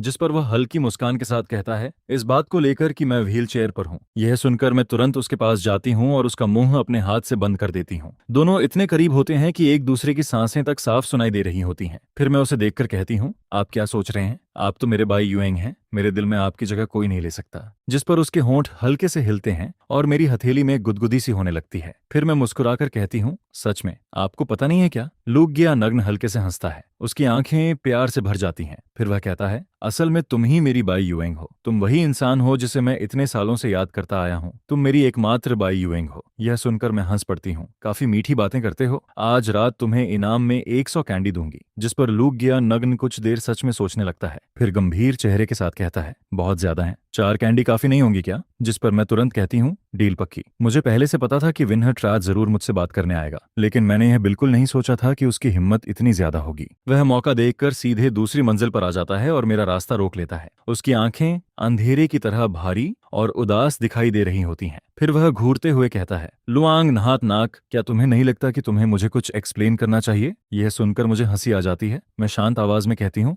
एक्सप्लेन? किस बात का? हमारा ब्रेकअप हुए 2 महीने हो चुके हैं। जिस पर विनहट राज लगभग दांत पीसते हुए कहता है, सिर्फ 2 महीने हुए हैं। मैं बेफिक्र होकर जवाब देती हूँ, फिक्र मत करो। मेरे बॉयफ्रेंड और मुझे साथ हुए सिर्फ 1.5 महीना ही हुआ है। मैंने कभी भी तुम्हारे साथ कोई गलत काम नहीं किया। यह सुनकर विनहट राज का चेहरा और भी बदसूरत हो जाता है। फिर वह ताना मारते हुए कहता है, तो क्या मुझे तुम्हारी तारीफ करनी चाहिए? नया रिश्ता शुरू करने में तुमने काफी जल्दी कर दी। मैं हल्के से मुस्कुराती हूँ। जल्दी? नीचे बैठे हुए लोगों के हिसाब से तो अभी भी आधा महीना बचता है, और फिर मैंने किसी को चुना है तो उसमें इतनी बड़ी बात क्या है? क्या तुमने कभी सोचा कि हम दोनों का फ्यूचर कैसा होगा, या प्रैक्टिकल प्रॉब्लम्स क्या होंगी? मैं पहले सोचती थी कि हमारा ब्रेकअप अच्छे तरीके से हो जाए, बिना झगड़े और बिना नफरत के, लेकिन सामने वाला इतनी बदतमीजी से बात कर रहा था कि अब मुझे भी परवाह नहीं रही। जिस पर मैं साफ शब्दों में कहती हूँ, तुम्हें इसकी चिंता करने की जरूरत नहीं है। हम दोनों बहुत अच्छे से साथ हैं। यह सुनते ही वेंतराज की आंखें सिकुड़ जाती हैं और उसका चेहरा पूरी तरह सफेद पड़ जाता है। काफी देर बाद वह कांपती आवाज में पूछता है, क्या क्या तुम दोनों सच में साथ रह चुके हो? मैं ठंडे स्वर में जवाब देती हूँ, इससे तुम्हारा कोई लेना देना नहीं है। ये मत भूलो कि हमारा ब्रेकअप हो चुका है और मेरे बॉयफ्रेंड और मेरी एंगेजमेंट भी जल्द होने वाली है। यह आखिरी बार है जब मैं तुमसे अकेले बात कर रही हूँ। उम्मीद है तुम अपनी लिमिट्स समझोगे और ये भी जानोगे कि कहाँ रुकना चाहिए। उधर नीचे बैठे लोग अभी भी कुछ देर पहले वाला सीन याद कर रहे होते हैं, जिस पर सभी एक ही बात सोच रहे होते हैं। लुआंग नहातनाक वाकई कमाल की लड़की है। विनहत चा से ब्रेकअप होते ही उसने लूक ग्रुप के क्राउन प्रिंस को अपना बॉयफ्रेंड बना लिया। फिर कोई हंसते हुए कहता है, एक बात हमेशा याद रखनी चाहिए, किसी खूबसूरत लड़की को कभी अंडर एस्टिमेट मत करो। कौन जानता है कि अगले ही दिन उसकी मुलाकात किस तरह के आदमी से हो जाए। जिस पर दूसरा व्यक्ति सिर हिलाकर कहता है,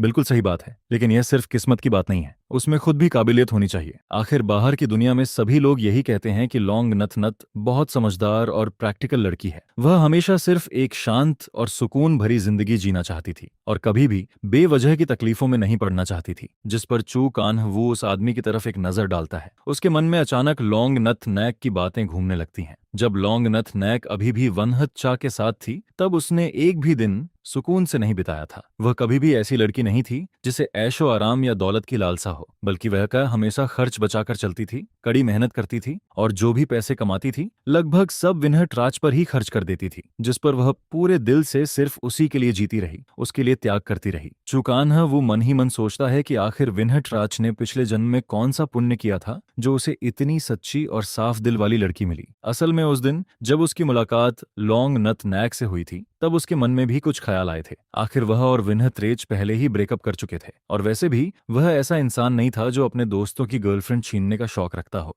लेकिन अगर वह सच में लॉन्ग नथ नैक को परसुए कर पाता तो चाहे विनहत रेज को बुरा लगता, फिर भी वह यह बात स्वीकार कर लेता। बाकी बातें छोड़ भी दी जाएं तो लुआंग नहात नाक बिल्कुल उसी तरह की लड़की थी जो उसे सबसे ज्यादा पसंद थी। उसकी चमकती आंखें, सफेद और बराबर दांत, चीनी मिट्टी जैसी गोरी स्किन और ऐसी खूबसूरती की बिना मेकअप के भी किसी एक्ट्रेस से कम नहीं लगती थी। जिस पर उसकी फिगर भी बिल्कुल परफेक्ट थी। थोड़ा सा भी वजन बढ़ता तो मोटी लगती और थोड़ा कम होता तो दुबली दिखाई देती। चूकान वो सच में समझ नहीं पाता था कि विनहत रिच आखिर सोच क्या रहा था। इतनी नरम दिल और सच्ची गर्लफ्रेंड होने के बावजूद वह अब भी फैमिली मैरिज के पीछे पड़ा हुआ था। यह बात सच में किसी की समझ से बाहर थी, लेकिन अफसोस की बात यह थी कि लॉन्ग नथ नायक ने बहुत पहले ही उसे कोई मौका नहीं छोड़ा था। जिस पर चूकान वो सोच रहा था कि अभी जिंदगी लंबी है, धीरे धीरे आगे बढ़ेगा, लेकिन उसे क्या पता था कि वह लड़की पहले से ही किसी और की हो चुकी है। तभी अचानक एक लड़की ताना मारते हुए कहती है, इसमें घमंड करने वाली कौन सी बात है? क्या यह सब दूसरों की मदद से नहीं मिला? उसके बोलते ही बगल में खड़ा कोई व्यक्ति हल्की खांसी करके उसे इशारा करता है। लेकिन वह फिर भी नहीं रुकती, हर काम के लिए दूसरों पर निर्भर रहना चाहती है। जिस पर मैं उसकी तरफ देखकर शांत आवाज में कहती हूँ, लगता है मिस ट्यूंग को मेरे खिलाफ काफी बड़ी गलतफहमी है। ट्यूंगन डू को बिल्कुल उम्मीद नहीं थी कि उसकी बातें मैंने पूरी सुन ली हैं, जिस पर उसकी आंखों में एक पल के लिए झिझक दिखाई देती है, लेकिन अगले ही पल वह ठुड्डी ऊपर उठाकर ऐसे खड़ी हो जाती है जैसे कह रही हो, तो क्या कर लोगी। फिर वह ठंडे स्वर में कहती है, मैंने सिर्फ सच कहा है। यह दूसरी बार था जब मैंने उसे मेरे बारे में गलत बातें करते हुए सुना था, जिस पर मैं अब और चुप रहने का इरादा नहीं रखती थी। मैं सीधे उसकी आंखों में देखकर कहती हूँ, मिस टोंग, आप भी एक औरत हैं, लेकिन आपकी बातें जरूरत से ज्यादा कड़वी और बदतमीज हैं। यह सुनकर वह कुछ पल के लिए चौंक जाती है। शायद उसे उम्मीद नहीं थी कि मैं सामने से जवाब दूंगी। फिर वह भड़क कर कहती है, तुमने क्या कहा। मैं बिना पीछे हटे जवाब देती हूँ, क्या इतने सालों से आप किसी और के बारे में सोचती नहीं रही। आपके दिल में हमेशा कोई था, बस कभी वह रिश्ता पूरा नहीं हो पाया। अगर अब आपने अपने अतीत की परेशानियों को पीछे छोड़ दिया है तो अपने दिल की सुनिए और आगे बढ़िए। अपनी किस्मत को अपने सामने से गुजरने मत दीजिए। यह सुनते ही तोंग अनजू का चेहरा गुस्से से लाल हो जाता है। फिर वह चीख कर कहती है, तुम्हारी हिम्मत कैसे हुई मेरे साथ ऐसा व्यवहार करने की। जिस पर मैं बेहद शांत स्वर में जवाब देती हूँ, मेरे पास कोई खास पहचान नहीं है, लेकिन जिस जगह पर आप अभी खड़ी हैं वह मेरी प्रॉपर्टी है, और इस घर की मालकिन होने के नाते मैं आपको यहाँ गेस्ट के रूप में बिल्कुल वेलकम नहीं करती। कृपया अभी इसी वक्त यहाँ से चली जाइए। यह सुनकर तोंग अन का अंतोरे डू का चेहरा पूरी तरह बदल जाता है।